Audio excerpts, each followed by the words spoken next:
nandito tayo sa labas na ngayon, nagligpit na yung mga supporters kanina, pero siguro unahin ko na lang din kasi nagkaroon tayo ng pagkakataon na to talk to Congressman Omar Duterte, who was with us inside during the hearing.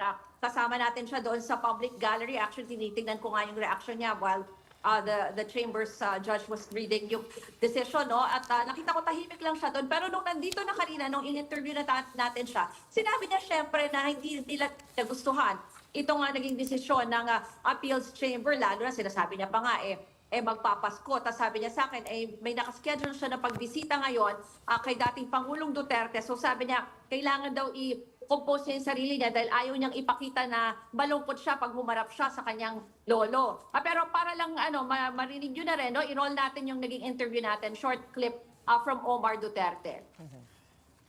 We rarely talk about the cases. We rarely talk about anything to do with his case here in the ICC. But if ever he brings it up, sabihin ko lang talaga na we will live to fight another day. Paano po ang Pasko ng Pamilya Duterte? We'll keep it as merry as possible for Itong si Omar is apo, di ba? Siya ba yung anak ni Pulong? Anak ni Pulong. Congressman, yes, oo. Kanina kasi, di ba, when you first interviewed me, papasok pa lang ako doon sa court. And let me just share with you yung experience na nag-start na itong binasa yung decision 10:41, dapat 10:30 yung schedule. Nakahiwalay kami, nandun kami sa public gallery, nasa baba yung judges, of course, yung representative from the prosecutor's office, the office of the victims, and of course, the defense, no? And then we were made to wear yung mga headset para marinig namin yung pagbasa ng ni Judge Luz del Ibanez Carranza. Siya yung nagbasa ng decision, and like what you mentioned in the headlines, so first they specified kung bakit umapila ang defense na dapat magkaroon ng interim release ang dating Pangulo. Siyempre, una dyan, yung sinasabi nila na because he was a travel risk, at sinabi nila na pwede pa siyang maka-influence doon sa mga magiging doon sa witnesses or even doon sa victims or sa families ng victims. And second grounds ay yung hindi daw kinonsider, nagkamali daw, sabi ng defense, nagkamali yung pre-trial chamber 1 in saying that it didn't consider na there were some states who would accept the former president, and also hindi nila tinignan, and also yung hindi rin daw, nagkamali din daw itong pre-trial chamber in failing to grant yung humanitarian or tignan yung humanitarian consideration. So in all three grounds were rejected by the appeals chamber. Kanina paulit-ulit na maririnig natin during the hearing na sinasabi na the defense failed to demonstrate that there was error. So inisa-isa nila yan, hindi daw na-establish halimbawa na hindi pwedeng na hindi flight risk si Duterte, kasi sinasabi nila may meets, even by international contacts.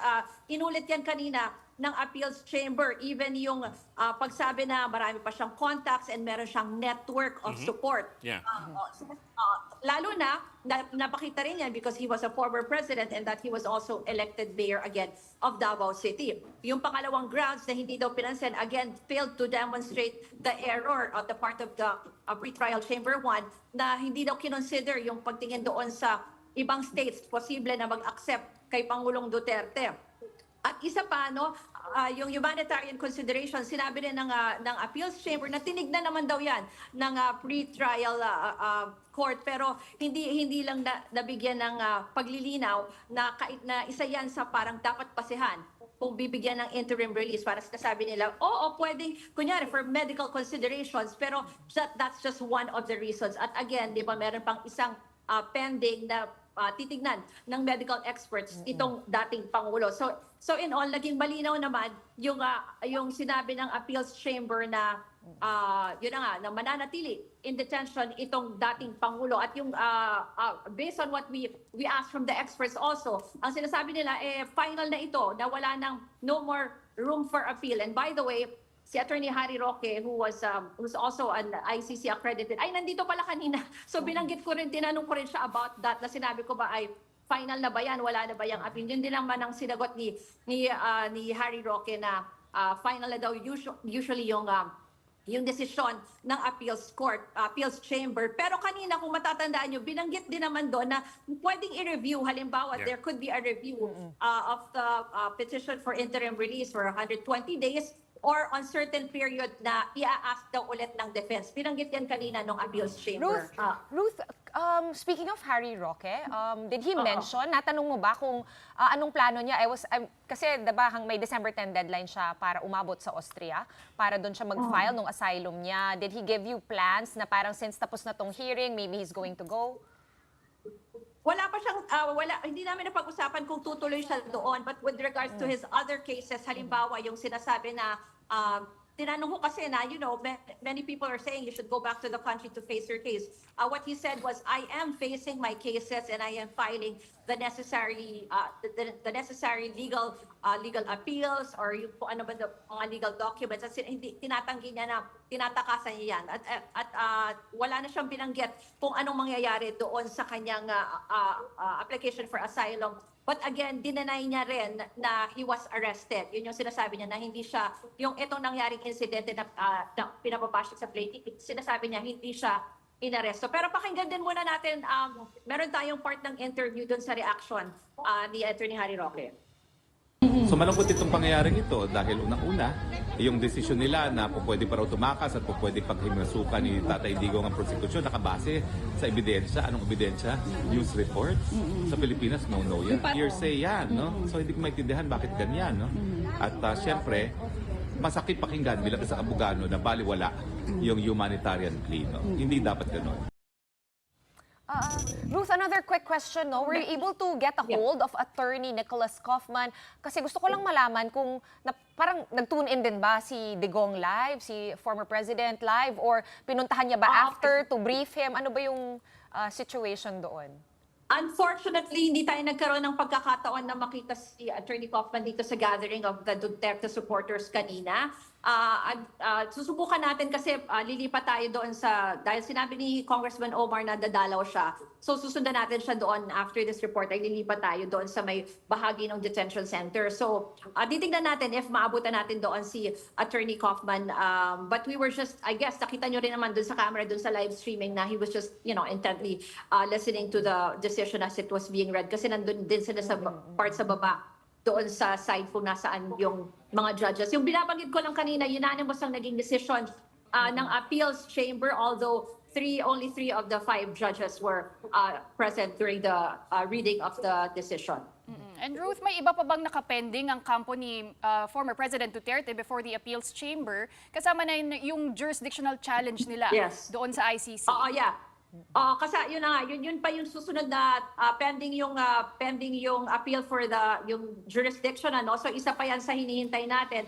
Pati yung motion for adjournment, dito kasi papasok yung medical tests ni dating Pangulong Duterte kasi nga parang pinapa-adjourn nila because of yung his health, yung kanyang kalusugan, ano. So diyan yung pinayagan na i-check si dating Pangulong Duterte ng mga medical experts. So hihintayin din yan kasi meron silang kailangang isubmit na requirements related to that by this December, I think. Tungkol siya sa yung motion for adjournment and yung gagawing medical examination. Pero Ruth, pagdating naman doon sa trial, what's next, ano? Is there more clarity now on kailan na mangyayari yung confirmation of charges ni former President? Wala akong, hindi ko maano yung legal aspects on that. But yun na nga, magkakaroon pa ng confirmation, hearing for the confirmation of charges. So dun pa lang, again, malalaman kung kailan uusad itong kaso, itong formal trial. So titingnan natin kung anong susunod. But as far as itong ang issue ng interim release, tapos na ito at resolved na ito and he will remain in detention.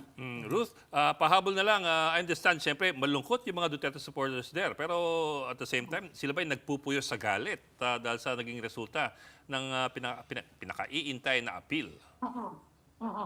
It's more of yung nakita ko sa sentiment nila actually, naging more of emotional sila. Lumalapit ako sa kanila kung pwede silang ma-interview. Sinasabi nila, naku, baka maiyak ako. Ganyan yung I don't think, anyway, sinend ko na siya, pero mga ganun yung mga reaction nila. More of emotional sila, nalulungkot sila. Yung isang na-interview ko rin, sinabi nila na hindi daw sila mawawala ng pag-asa. Parang gano'n. Yun ang sinasabi nila. So, but of course, binanggit din nila na bakit naman may mga kina-question din sila na bakit naman naging gano'n yung decision, especially nga considering the health and yung 80 years old na daw ang dating Pangulo. Quick last follow-up, Ruth. Yung supporters na banggit mo nag-pack up na, did they move doon sa may detention center side? Or they packed up na talaga for the day? From what I know, ay may ilan sa kanila nalilipat doon. Kasi nga, ang sabi sa atin ni Congressman Omar ay dadalaw daw sila ngayong hapon. So, susunod rin tayo doon after this report. Okay, maraming salamat for that update. News 5 anchor Ruth Cabal reporting live from The Hague in the Netherlands.